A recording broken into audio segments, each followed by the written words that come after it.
Recording studio सुनवर्सा राज सहरसा।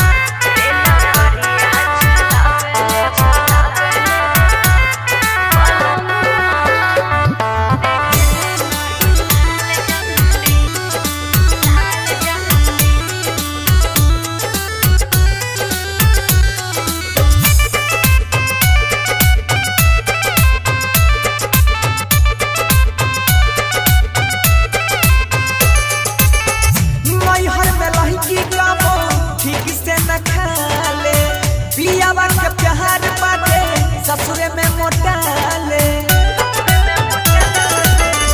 नैहर में लड़की गाबो ठीक से न खाले पियावा के प्यार बाटे ससुरे में मोटाले कोई से के होई गइलू एतना घमंडी हो एतना घमंडी बोला रे लंगरिया चलावेले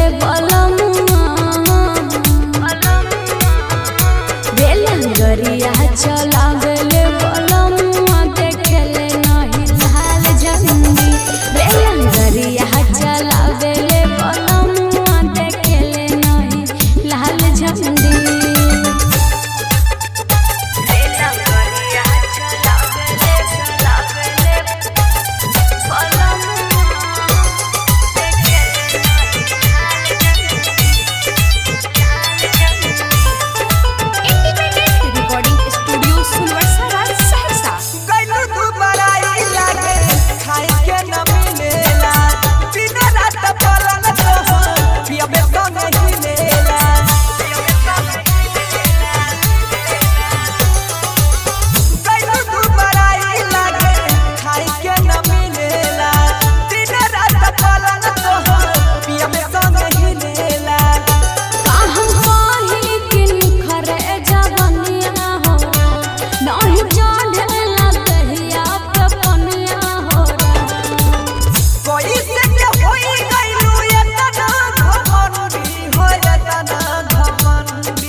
गरिया चलावेले बलमुआ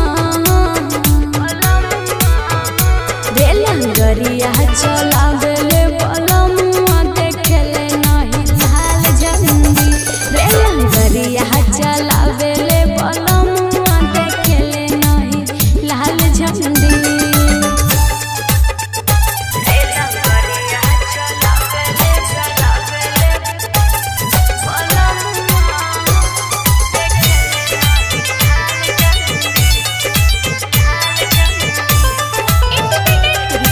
स्टूडियो सुनवर्सा राज सहरसा। यार नियन माता कब दीना भाता रहो रोज घुमावत रहनी सहारा बाजार रहो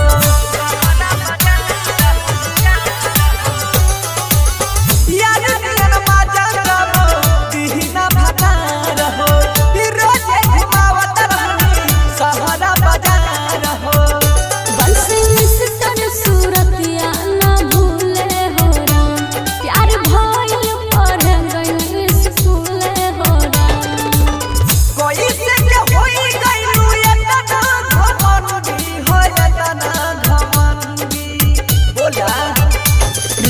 गरिया चलावेले बलमुआ रेलन गरिया चलावेले बलमुआ देखेले नहीं लाल झंडी रेलन गरिया चलावेले बलमुआ देखेले नहीं लाल झंडी। प्रमोद प्रेमी।